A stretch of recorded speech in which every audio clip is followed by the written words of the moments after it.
Welcome, my friends, to Successful Network Marketing for Modern Times. This is Len Mooney, and I'm going to assume that you know who I am by the time you've got to this point in the course. You've been through at least a webinar or introductory videos or something else with me. You know a little bit about me, so I'm not going to spend your time telling you who I am. That information about me is available out of my website, lenmooney.com, if you'd like to go there and take a gander at it. So let's just dive right in to tonight's topic, which is mindset. First, I want to ask you a question. What do you hope to accomplish tonight? Why are you here? And I want to tell you there's a new you starting tonight. You don't waste time. You set your intentions for everything you do. So you have a clear intention. What is it you hope to get out of tonight's training? What do you want to accomplish? I want you to take just a few seconds and think about that. Turn off the TV, turn off the cell phone, turn off Facebook, turn off your email, focus your energy. You're going to spend the next hour with me. Spend it as productively as you possibly can. And remember, the way you show up for anything is the way you show up for everything. So, if you allow yourself to be distracted while we're doing this training right now, I'm going to ask you, do you allow yourself to be distracted when you're working on your business? Is that part of why you haven't reached the success level that you'd like to reach? So just think about that for a moment, and let's move on. Tonight's module is Mindset, Goals, and Vision, and we're going to look at the importance of mindset, creating a vision, finding your why. We're going to do an exercise on, easy for me to say, exercise on why and digging deep. We'll look at the power of affirmations and creating affirmations, the power of giving and imprinting positive beliefs. We're going to learn a lot about programming our mind for success. So, I want to talk again about the new you. The new you takes action. You don't procrastinate. We're going to work on that tonight. We're going to work on our mindset. The new you acts promptly. You don't feel overwhelmed. You act. The new you takes action. You don't hesitate to jump in with both feet. And the new you stays positive. And that might mean you don't watch the evening news. And I personally am a big believer in not watching the evening news or the morning news. And you probably say something like, well, Len, I got to know what's going on in the world. Do you really? Do you really need to know? Or is it just feeding a morbid curiosity about who killed who beheaded who, etc.? Do you really need to fill your mind with that stuff? Because I'm going to tell you right now that filling your mind with the evening news is one of the reasons you're not accomplishing the things you want to accomplish in your life. It's one of the reasons you're not getting where you want to go to. So mindset is the most important element in the success formula, and I hope before tonight's over to convince you that a positive mindset is everything, and without it, you will not, cannot succeed. So we're going to dive deep into our thought processes, and we're going to improve our understanding of the brain and how it functions. Now, we've all heard that we should be aware of what we think about, because we just might get it. Beware of what you wish for. You just might get it. And that is so very true in our lives all the time. And let's look at that in more detail. But first, let's talk about us. Where are we from? And I want to tell you, I went to Catholic schools, For years I was taught that we human beings are made in the image and likeness of God. Now, the fact that I went to Catholic schools, for those of you who know much about Catholicism, don't hold that against me. It was a long time ago, and I have nothing against Catholicism. But, and I don't want to discuss religion either, but there are some thoughts that came during my formative years that had a great early influence on me. And of course, one of those is I was told we have a soul, told that we're created in the image and likeness of God, and that we were put here to serve God. So I now believe something a little different, maybe completely different. And what is that? So the question is, does the body have a soul? And the answer is no. Now, does that answer surprise you? Do you believe it? Have you been taught all of your life you have a soul? I'm going to turn that around backwards. Your soul has a body. We are spiritual beings who have chosen to manifest into the physical universe. Our physical bodies are the result of thousands of years of evolution and contain the remnants of all of our ancestors. However, the soul is unique. It's yours. And it has the ability to tap into infinite intelligence. The soul is part of source energy. Call it God, call it source energy, call it the universe, call it whatever you prefer, but it exists. And it is powerful beyond your comprehension, and therefore, so are you. Now just think about that for a moment. My early religion teaching was we are created in the image and likeness of God. No, we are the image and likeness of God. We are part of infinite energy, part of source energy. Our soul is a piece of the thing we call God or source energy. And it has the capability to interact with and learn from and derive knowledge from the universe. Did you get that? You are powerful beyond your present comprehension. You get to determine your life, your results, your outcome. How cool is that? You have the ability to shape your future and make it anything you want. Do you believe that? Think about that. But there's a big but sitting there. And the but is, and this is deep, we're going to dive deeper. The universe is composed of opposites that complement each other and pull on each other. And that duality plays a dominant role in our perceived reality. Now, what do I mean by that? Yin and yang, opposite or contrary forces, are actually complementary and interdependent in the natural world, and they're always there. They give rise to each other, and they interrelate. So there are many tangible dualities that are very simple for you to recognize. Light and dark, high and low, hot and cold, fire and water, life and death, male and female, sun and moon, and so on. And they're thought of as physical manifestations of the duality of yin and yang. And you go, okay, Mooney, now you've done it. You've gone off the deep end. I'm out of here. I don't want to hear this. What the heck does all that mean? Yin and yang, in Chinese philosophy and religion, the two principles, one negative, dark and feminine, yin, and one positive, bright and masculine, yang, whose interaction influences the destinies of creatures and things.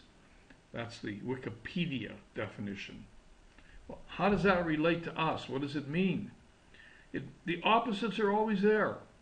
It's not possible to have light without dark, positive without negative, good without bad.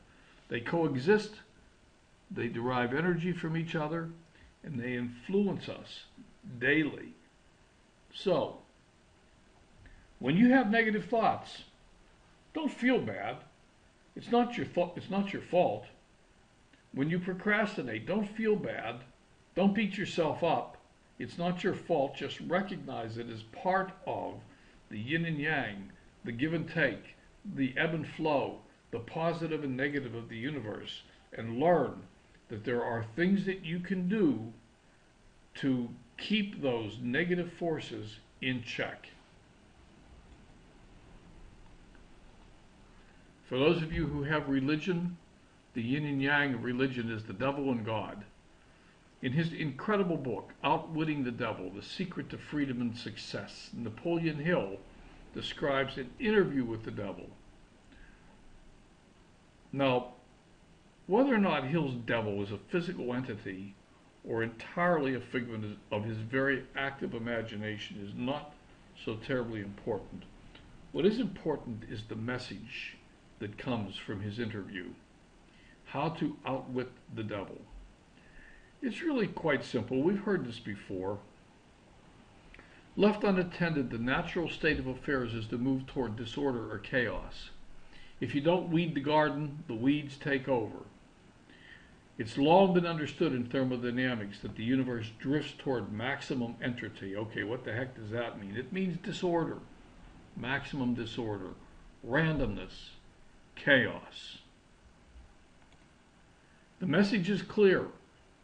If you don't work on your mind continuously, it will move toward disorder and chaos. It will grow weeds, and the result is procrastination, fear, guilt, overwhelm. And that leads to poor health, poor wealth, poor happiness. It leads to not getting the things that you want because the weeds have taken over. So we got to pull the weeds. We have to work on our mind. The good and evil are the major influences of our thought processes. It's often been said our minds are like a garden. We can plant and cultivate positive thoughts, but if we neglect it, the weeds will grow. And the weeds are, of course, the negative thoughts. They include the fear, the doubt, the uncertainty. And left alone, our minds drift into negativity. Referring back to Hill's book, Outwitting the devil chuckles with glee about how he's able to sow the seeds of doubt, the seeds of negativity, how he's able to take over people's minds because people are lazy and they don't plant the seeds of productivity. They don't cultivate their positive thoughts. They simply let the negative thoughts grow and take over the garden of their mind. So unfortunately, fear is huge. Many of us go to bed at night fearful. The biggest fear is poverty, old age, ill health, and death. And I was there.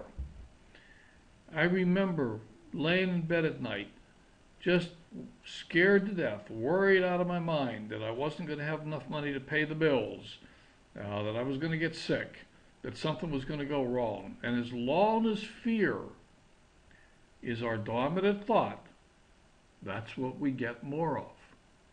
We have trained our mind to look for and manifest negativity in our life. Fear stops us more than any other emotion. When we're afraid, we drift in and out of purpose or action. We procrastinate. We turn on the TV. We watch the news. And then we watch really horrible stuff.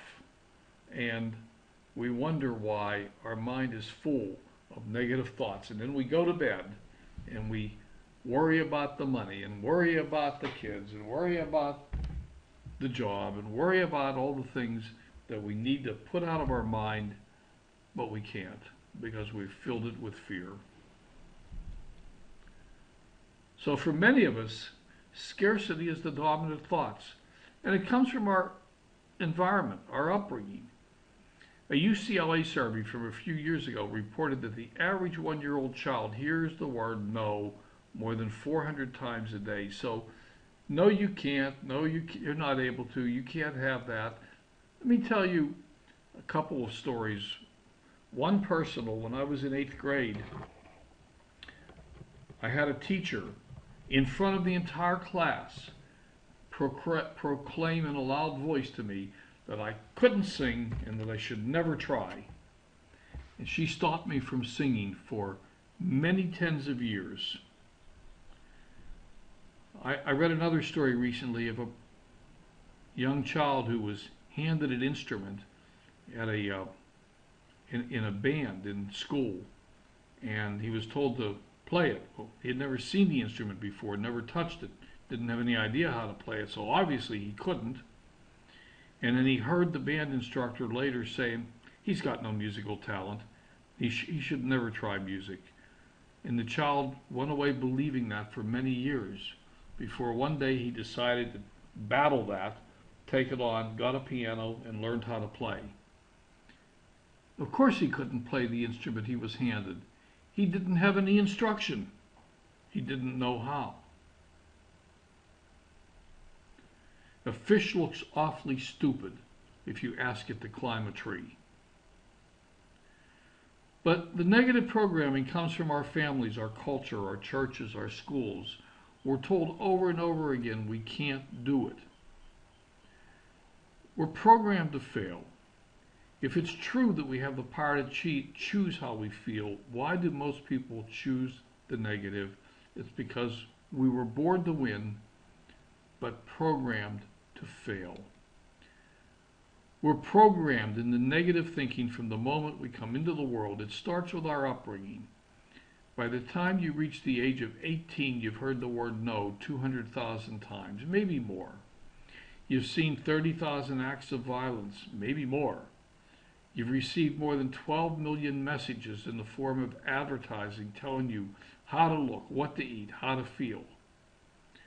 No wonder most of us grow up with a negative self-image, and that comes from the book, Get Off Your Assets, How to Unleash the Power in You by Desi Williamson.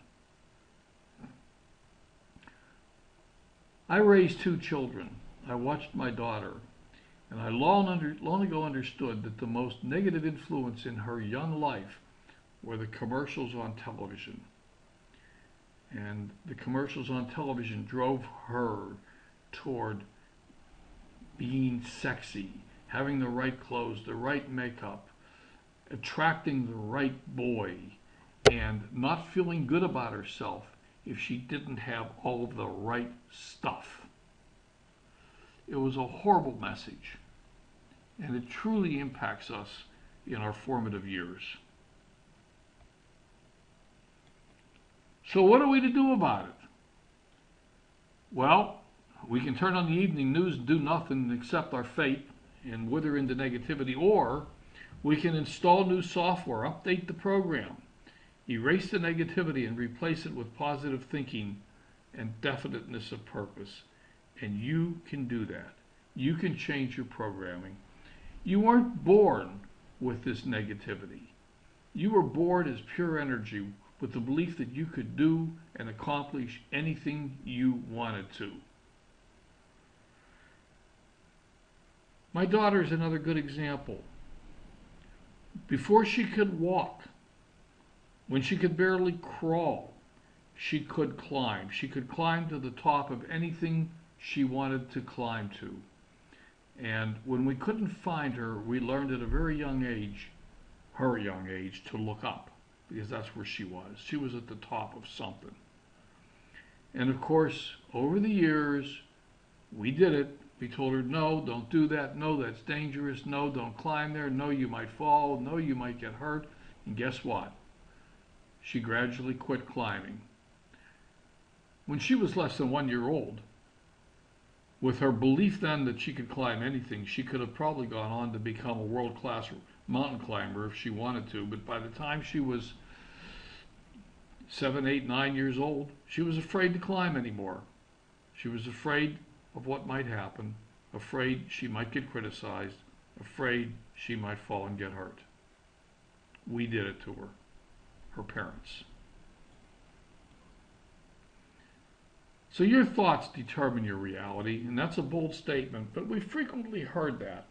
Be careful what you wish for. You just might get it. Everyone's had that experience.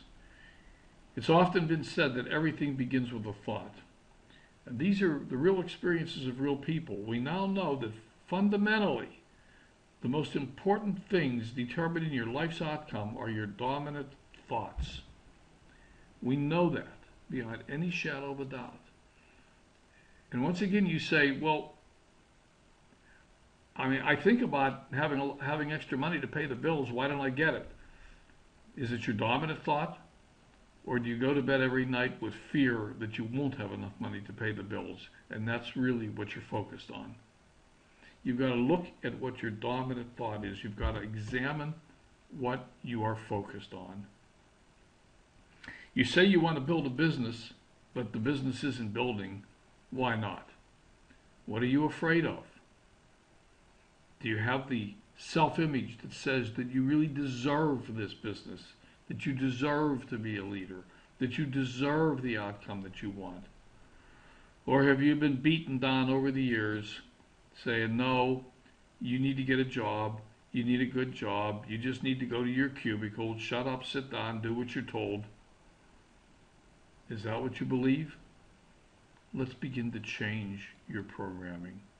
So let's get some help. And once again, from John Kehoe's incredible book, Mind Power into the 21st Century, it is the nature of thought to try and materialize into its physical equivalent. There is sufficient evidence to indicate unequivocally that the mind can and does directly affect physical reality. So how can we use this to our advantage? Napoleon Hill told us, set your mind on a definite goal and observe how quickly the world stands aside to let you pass. The most important determiner of your success is you. Now, many mentors tell you to start with your why, and I believe you need to start with something much bigger than why. But before we go there, let's look at some people who should have known better. They didn't have a vision. Television won't matter in your lifetime or mine. A Canadian broadcaster, 1936. Rail travel at high speeds is not possible because passengers unable to breathe would die of asphyxia. Radio has no future. Heavier than air flying machines are impossible. There is no hope for the fanciful idea of reaching the moon because of insurmountable barriers to escaping the Earth's gravity. One of my absolute favorites, I think there's a world market for maybe 5 computers. That from the chairman of IBM in 1943.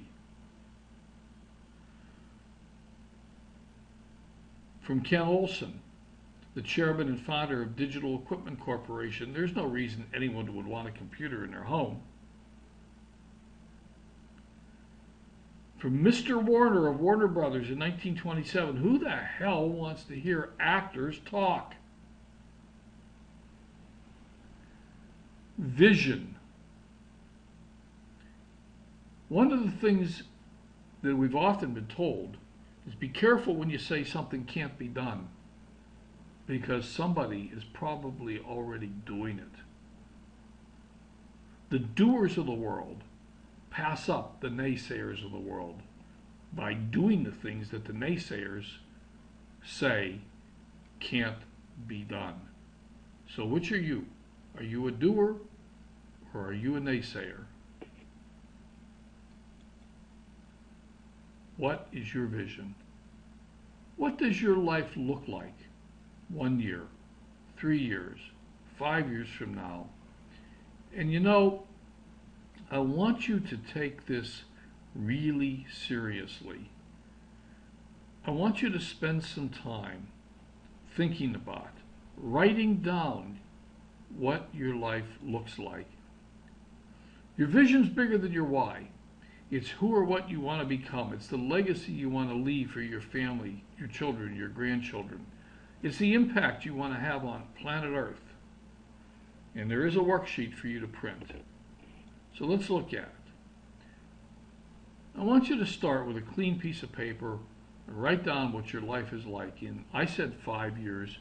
You can make it 3 years. You can make it 1 year. You can make it 7. 3 to 5 is a good number. Don't contaminate this with thoughts of scarcity. Be bold. Assume you have all the resources required. Describe your life in great detail. Describe the sights, the sounds, the smells, the feelings. Take your time. Make it real. Make it big. Make it bold. Close your eyes and see your new life.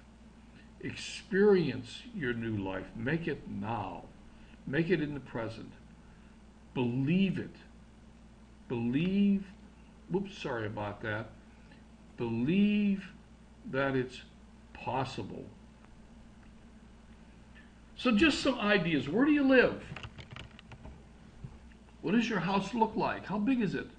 How many rooms? What color? What kind of furniture? What do you see when you look out your window? What do you have in your backyard? You see the ocean? You see the mountains? Do you see a swimming pool? What do you drive? Don't hold back. Is it a Mercedes? What is it? Is it a Bentley? A Porsche? Where do you vacation? Have you traveled to the exotic spots of the world that you've always wanted to go to? What kind of relationships do you have? Do you live with your soulmate? Do you get along with your kids? Where do they go to school? What charities do you help? What projects do you participate in? What activities do you do? I like to water ski and snow ski and scuba dive. I like to hike, backpack, camp, and travel the world. What about you? What do you like to do? Close your eyes. See your new life. Make it real. Feel it. Believe it. If you believe it's possible, you can achieve it. But you have to want it, because you have to sacrifice. It doesn't come for free. It requires work. And you have to do the work. No one's going to do it for you. So go ahead. Shut off this presentation, pull out your vision worksheet, and take some time to create your life vision. And remember, your vision is what's going to pull you through the tough times. It's often been said that whatever the mind can conceive and believe, it can achieve. But there will be bad days. You need to expect them and be prepared for them and let your vision pull you through them. And this is also why I believe that your why isn't good enough. When you say, well, why do I want to do this? Because I need more money. That's not going to get you out of bed in the morning. When the going gets tough, needing more money isn't going to get you going, isn't going to get you through the tough times. You'll just slouch down in your chair and say, I've made it this far. I don't really need more money. I can get through this. I can do it. I don't need the help. But your vision will pull you through it. When you just close your eyes and remember that house you're going to live in 5 years, that pool you're going to have in your yard, that car you're going to drive, that will get you out of bed. That will pull you through the tough times. That will get you out of procrastination and overwhelm and into action. Because you're not going to get those if you don't move forward every day. So once we have our vision, we can then start to work on our whys. And most people start with, I want more money. I bet if I asked almost everyone on this webinar, they would say, I want more money, I want more time, I want to go on vacation. Really? I don't think so. If I gave you all the money in the world, what are you going to do with it? Put it under your mattress? You don't want money. You want the things that money can accomplish. Well, yeah, of course, Len, I don't want money. I want to spend more time with my kids. Why? Why do you want to spend more time with your kids? What are you going to do? You're going to gather around and watch the evening news? Well, no. We're going to go to Disneyland. Okay, now we're getting somewhere. Well, why do you want to do that? Well, I want to have a relationship with my kids. I want them to remember their childhood. I want them to have experiences and remember the things that were exciting. I want to develop them. I want to help them grow and achieve success in their life. That's what I really want. That's my why. So some people tell you to work on your whys until you find the why that makes you cry. So we're going to talk a little bit more about programming our mind. But first, do you realize that the brain cannot process a negative command or statement? If you say to your child, be careful, don't spill your milk, as they carry the glass full of milk across the kitchen, the child has to actually think of spilling the milk so that it can take the necessary action to not do it.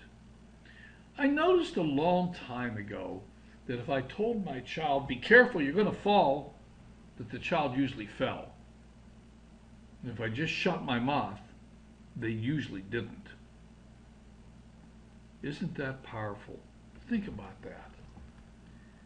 If we say don't do something, the brain thinks about the thing that you just told it not to do. And that's where the energy goes. So it frequently happens. When you say, I don't want to leave home, I don't want to forget I don't want to forget my keys.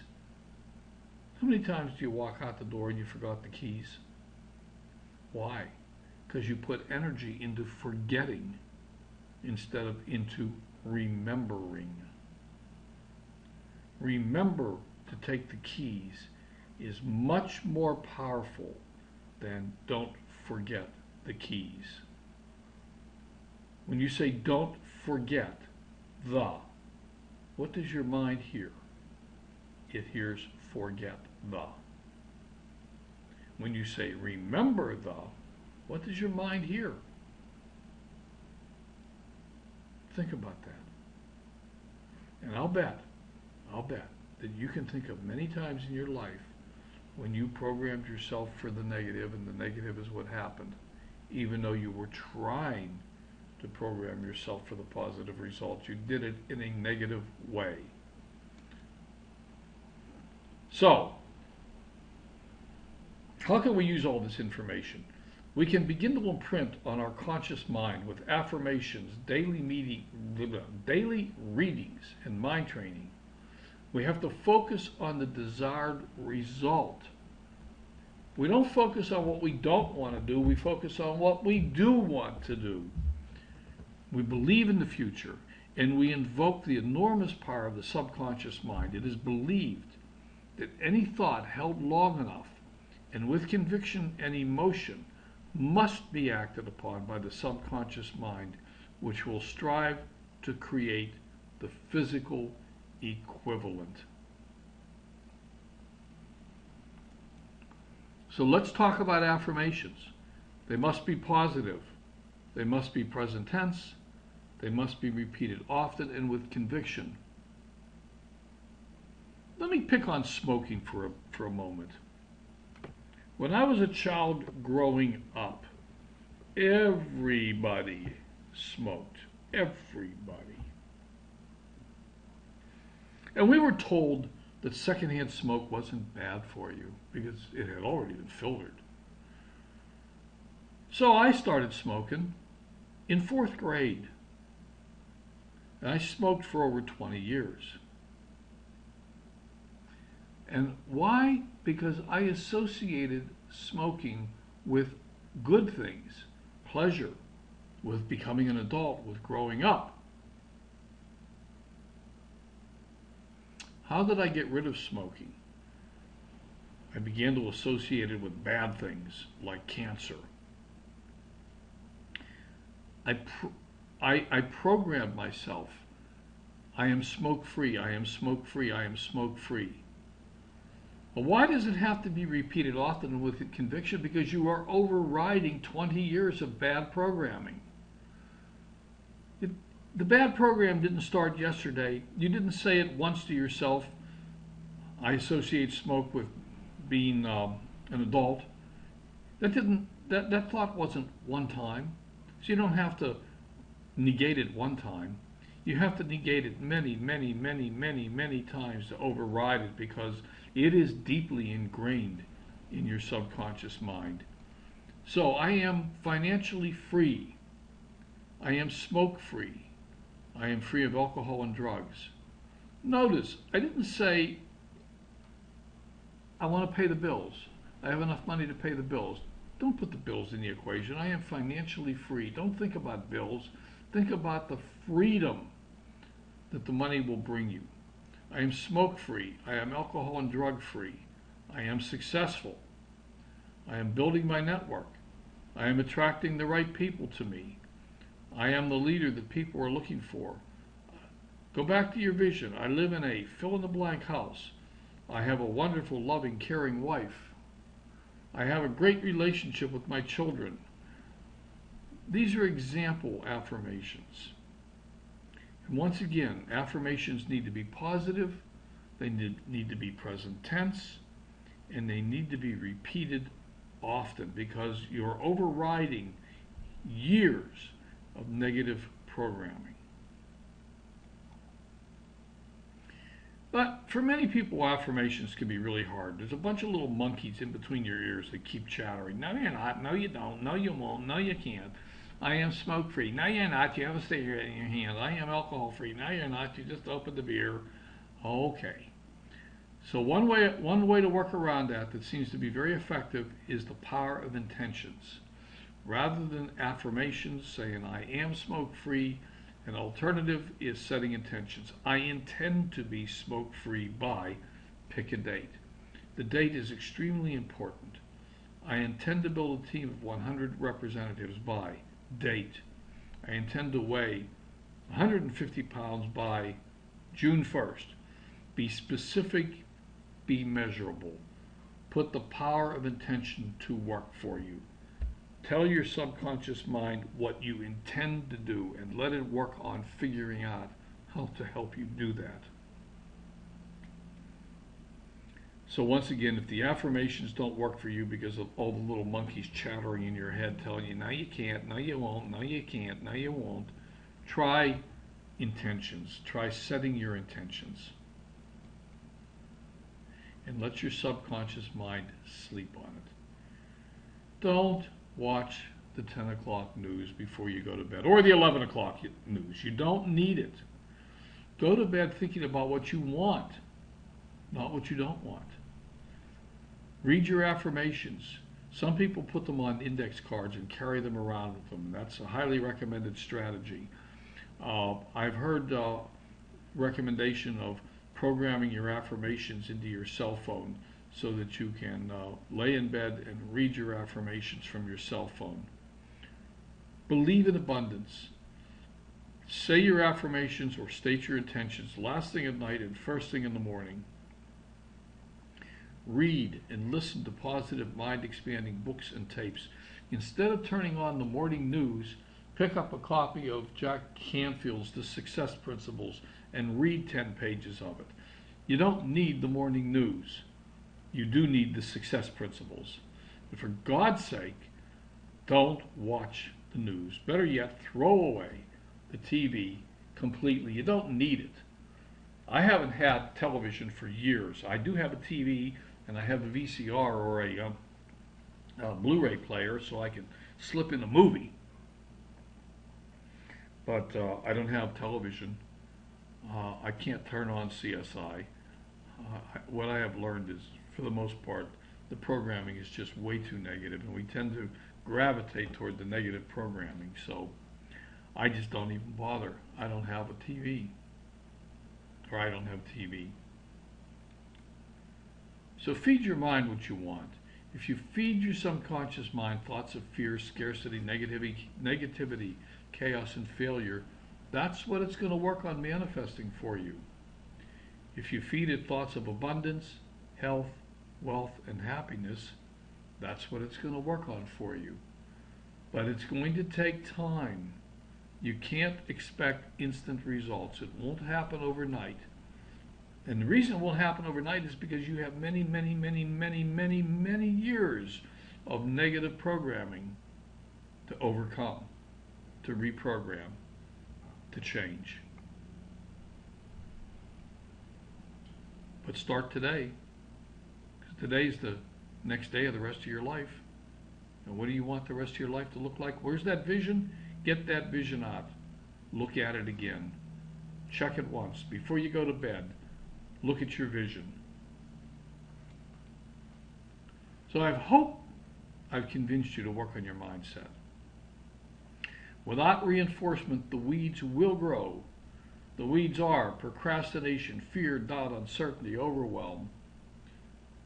The weeds are what cause you to slump in your chair, turn on the TV, and wither into procrastination. Oh, well, I was going to call that client tonight, but hey, he's probably busy anyhow. I'll do it tomorrow. You got to weed the garden every day. You got to. If you want to succeed, if you want to achieve your goal, if you want to reach the vision, you got to read good books. You've got to do your affirmations or your intentions. You've got to review your vision, and you've got to take action towards your dominant goal. So, it's 5 years from now, and you have watched 1,500 nights of CSI, or you've got $10,000 a month residual income, and you and your wife and your family are in Bermuda taking your third vacation this year. What is it? What is it? Make your choice. Do you realize that if you watch CSI every night, you will have watched CSI 1,500 times, 300 nights a year, times 5 years, 5 threes are 15, 1,500 hours of negative programming from CSI, of people killing people. Or if you take that hour and work on your business, you will have worked on your business 1,500 hours in that same 5 years. Now, do you believe that if you work on your business for 1,500 hours, that in 5 years you will have something worth talking about? What do you think? Here's your homework. Pick one of these books, or a positive book of your choice, I don't care. Read 10 pages every day. Turn off the news. Think and Grow Rich by Napoleon Hill. The Power of Positive Thinking by Norman Vincent Peale. Mind Power into the 21st Century by John Kehoe. Inner Voice, Unlock Your Purpose and Passion by Russ Whitney. Outwitting the Devil, The Secret to Freedom and Success by Napoleon Hill. And I'm going to give you a warning, Outwitting the Devil, that's deep stuff, but I'll tell you, that is a powerful book. The Success Principles, How to Get from Where You Are to Where You Want to Be by Jack Canfield, another really powerful book. What to Say When You Talk to Yourself by Shad Helmstetter, really good book. Fill in your vision worksheet. Spend several hours thinking deeply about what you really want and what your life looks like, because that's what you're going to get. You are going to get the life that you think about. And if the life you think about is poverty and poor health and fear and CSI, that's what you're going to get. It's your choice. You're the only person standing between you and success. The tools are there. The products are there. Many people make money. You can too. Believe it. Expect it. And it will be so. Remember, your thoughts are your previews of your life's coming attractions. So, my friend, think big.